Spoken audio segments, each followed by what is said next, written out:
All right, I will say good morning. Let us begin. We are continuing today in Mishna Yomi in Perek Zayin, chapter 7. We find ourselves today, Perek Zayin, Mishnah is Beis through Gimel, 2 through 3.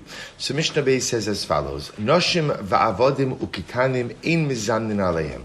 Women, servants, children, we do not go ahead and include them in a mezumin. In a mezumin. Now, we'll say that this happens to be a fascinating discussion in general. Now, the way that the Mefarshim understand what the Mishnah is actually saying is as follows. That remember again, a mezumin is made up of three individuals. The Mishnah is teaching me that men, women, and avodim cannot form that group of three. Now, there is a fascinating discussion, halacha. A group of three women can absolutely form a mezumin. Now, the question, of course, becomes: are three women obligated to form a mezumin? Do they have the option to form a mezumin? So this is a discussion in Shulchan Aruch. Shulchan Aruch seems to end with the conclusion that they have the ability to form a mezumin should they choose, but there is no particular obligation.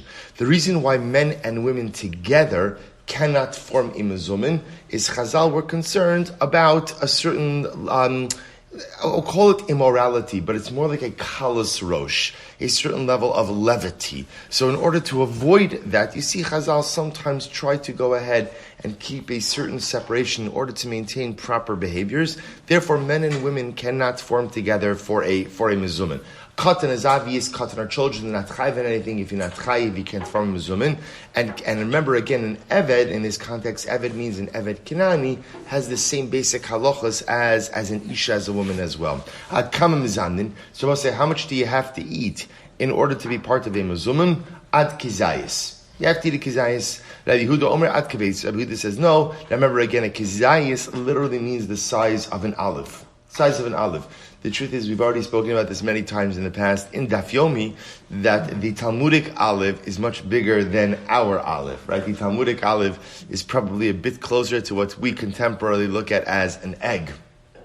But again, that's the amount you have to eat in order to go ahead and become part of a mezumin unit. Rabbi Yehuda Omer ad kebeis. Rabbi Yehuda says, no, you have to eat the volume of an egg. Shabbos we pass halacha l'maisa like the first opinion, like the Tanakama, that if one eats a kizayis, one is able to be mistarif, one is able to combine together with the mezumin. Beautiful. I will say that brings us now to Mishnah Gimel. So Mishnah Gimel, really beautiful, beautiful Mishnah. So Mishnah Gimel says, Ketzad mizamnin. Shabbos say here, the Mishnah is occupied with what's the verbiage of the zimun. So now we've established again that three men go ahead and make a mezumin, potentially three women make a mezumin, men and women together can't make a mezumin. So what's the verbiage of a mezumin? How do you go ahead and open birkas hamazon in a mezumin? So look how beautiful this is. Ketzad mizamnin b'shlosha omer nevarich. If you have three people, the nusach is nevarich she'achalnu mishalo. That's nevarich, let us bless, she'achalnu mishalo, to he whose food, or to him for whose food we have consumed. That's what it means, nevarich. Now we'll say, now b'shlosha b'hu, listen, this is very interesting. The Mishnah is going to constantly make this distinction. Well, you'll see. What happens if there's three people and him? I will say three people and him means there's one person. See, in the first case, there's three people altogether. So therefore, again, the person who's leading benching says, "Nevarich, let us bless Hakadosh Baruch Hu." What about b'shlosha b'hu? What about if there's three people plus the mevarich? So a total of four people. So what do you say? Omer Baruch Hu. He says ultimately again Baruch Hu. Then I will say, interestingly enough, he says, Baruch Hu she'achanu mishalo. So what does this mean? So I'll just read to you over here in the Beir, in the commentary in the Mishnah, he says, Me'achar sheyesh shlosha noshim milvado haro'im l'schai b'zim mifnei asmon, eino tzarech l'zamnom levarich imo. But also, what's the difference between 3 and 4? What's the difference between 3 and 4? The difference between 3 and 4 is as follows. When you have 3, everybody is a necessary part of the mezumin. Right? In other words, everybody's a necessary cog in the wheel. Therefore, again, the lashon is nivarich, let us bench. When you have 4, I will say, really, if you think about it, the leader of the group, is he a necessary integral part of the group? No, because there's 3 besides him. So, according to the Mishnah, the verbiage of a mezumin when you have 4 is that the leader speaks to the group, right? The leader says, Baruch Hu, you guys bless. Now, of course, he's included in this also, but because there is a group without him, the lashon he uses is, you guys go ahead and bless HaKadosh Baruch Hu. He's included, but the verbiage indicates that there's a group outside of him. Ba'asara, if you have 10 men benching together, Omer, Nevarich Lelokenu. We add in, let us bless to our God. We add in Elokeinu. Ba'asara v'hu, same thing over here. If you have 10 plus him, 11, Omer Baruch Hu Lelokenu. So we'll say, what you begin to see is any time that there is a zimun unit, right, independent of the person who is leading, the leader speaks to the group. Echad asara ve'echad asara ribo. So we'll say again, and this is true, again, whether we're talking about 10 or 10,000. B'meyahu Omer. We'll say, what happens if you have 100? Say you have 100 men benching together. Omer, Nevarich LaHashem Elokeinu. So in 10, right, so remember again, regular mezuman, Nevarich Shachal L'mishalo. 10 men, Nevarich Elokeinu. We add in the name of Hashem. 100 men, we add in Hashem. Nevarich LaHashem Elokeinu. B'me'avahu. Suppose what happens if it's 101? It's the same thing. What do you have? Omer Baruch Hu. He'll say, Baruch Hu LaHashem Elokeinu. Again, remember, anytime, same idea, but say, anytime that you have a group independent of the Mavarich speaks to the group. Beautiful. Be'elef, what happens if you have 1,000 people benching together? Nevarich LaHashem Elokeinu Elokei Yisrael. So we'll say again, you begin to see that as the group builds, so the way we refer to HaKadosh Baruch Hu builds as well. So if you're benching with 1,000 men, let us bless Hashem Elokeinu, Hashem our God, Elokei Yisrael, the God of Israel. Be'elef v'hu, what happens if you have 1,001? Omer Baruch Hu. Both say, so again, same idea, same verbiage, just this time he says, Baruch Hu, you bless. Beribo, and we'll say Ribo is 10,000. Imagine, how about we should be zoch? Imagine benching with 10,000 Jews. So again, let's say Beribo 10,000. Omer, Nevarich LaHashem Elokeinu, Elokei Yisrael, Elokei Atzvakos, Yoshev HaKruvim, Ala Mazon Sha'achanu. It's a long benching. Hey, so we'll say, so you thought Sheva Berachos was complicated, right? So we'll say, so now listen to this. So what do we say?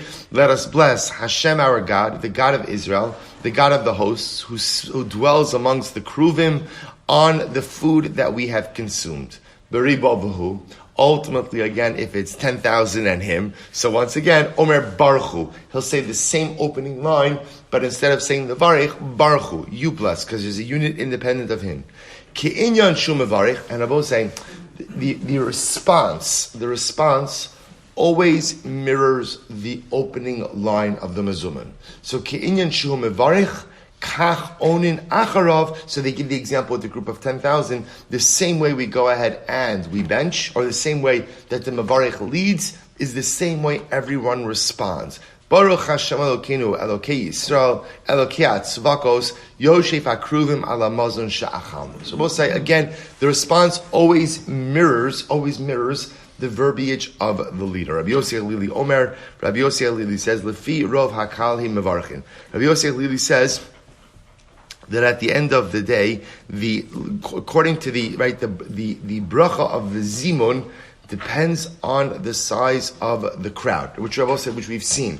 Rabbi Yosef is not arguing; he's explaining. He's obviously, you see that the mezuman itself is reflective of the size of the crowd. Shne'emar b'makelos baruch Hashem, baruch Elokim Hashem mimkar Yisrael. Because what says the pasuk says, b'makelos baruch Hashem, which means in the great assemblies, bless Hashem, Hashem from the source of Israel. Rabbi Akiva. Rabbi Akiva comes along and he argues on all this. And he says, I don't think so. I think it's one standard verbiage. Because after all, what have we found in Shul? Echel merubin ve'echel mu'atin omer baruch es Hashem. Like Rabbi Akiva says, think about davening for just a moment, we'll say. So whether you're davening in Shul with 10 people, or you're davening in Shul with 10,000 people, Baruch Hu is always the same. Right? Meaning literal Baruch Hu. What's Baruch Hu? Baruch es Hashem Borach. That's it. There's no, if there's 10 people, if there's 100 people, if there's 1,000 people, 1,001 people, 10,001 people, it doesn't make a difference. It doesn't make a difference. It's always the same verbiage. Rabbi Shmuel Omer, Baruch Hu es Hashem hamavorach. Rabbi Shmuel just adds over here, Rabbi Akiva, by the way, it's not Baruch Hu es Hashem, but rather it's Baruch Hu es Hashem hamavorach. So both say interesting enough, and that's really how we paskin, like Rabbi Akiva. Namely, again, the only thing we change up in Birkas Hamazon is what? Is Nivarech Lelokenu or not Lelokenu. Now, while it's true that, let's say, for certain special occasions like Sheva Berachos, we will have a different kind of verbiage for a mezumin, but in terms of whether you're going from 10 to 100 to 1,000, the basic opening of the zimun is going to remain the same. All right, Shkach Abose, we'll stop over here. We'll continue Hashem with Dalet and Hey tomorrow. Shkach, everyone.